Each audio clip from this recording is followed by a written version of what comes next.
محمد عالیجا بھی ہمارے ساتھ موجود ہیں۔ عالیجا بتائیے گا آپ کے پاس کیا ڈیٹیل سامنے آ رہی ہیں؟ آئی جی نے بتایا کہ تمام قیدیوں کو دوبارہ گرفتار کر لیا گیا، قیدیوں کو تو گرفتار کر لیا گیا، حملہ آوروں کے خلاف کوئی کارروائی شروع کی؟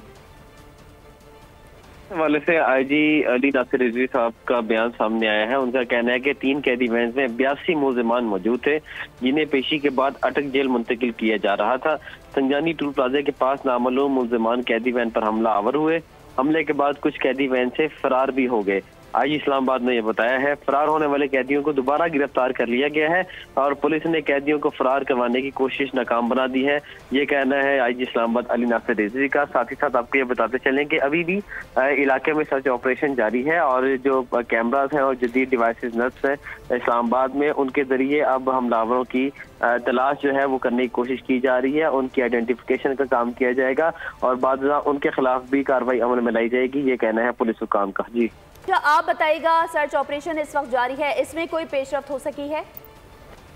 اس حوالے سے جس طرح میں نے آپ کو پہلے بتایا ہے کہ تھانہ سنجانی اور تھانہ ترنول کی پولیس موقع پر پہنچی ہے اور علاقے کو گھیرے میں لیا ہے اور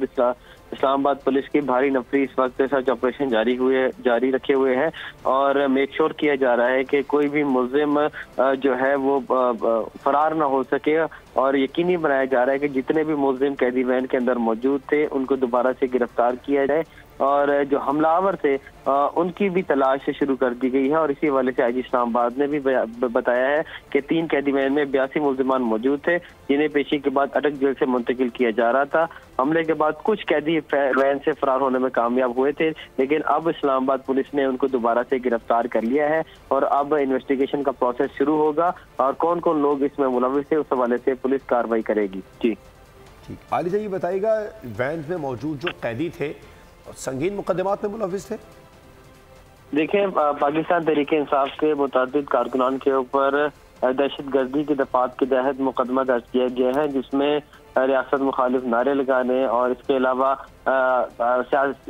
جو املاک ہیں حکومتی املاک ہیں سرکاری املاک کو نقصان پہنچانے اور دہشت گردی کے تحت مقدمات درج کیے گئے تھے اور جو ملزمان آج اس قیدی وین میں موجود تھے ان کو ایک مقدمے میں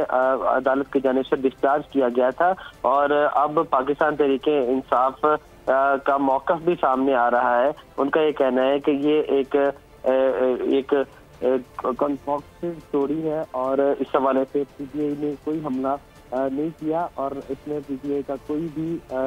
ذاتی ایجنڈا یا وہ چیز شامل نہیں ہے۔ اس حوالے سے جو اسلام آباد پولیس دعویٰ کر رہی ہے اس میں صداقت نہیں ہے کہ یہ پی ٹی آئی نے حملہ کروایا ہے۔ جی سبسکرائب کریں اور بیل دبائیں تاکہ کوئی خبر رہ نہ جائے۔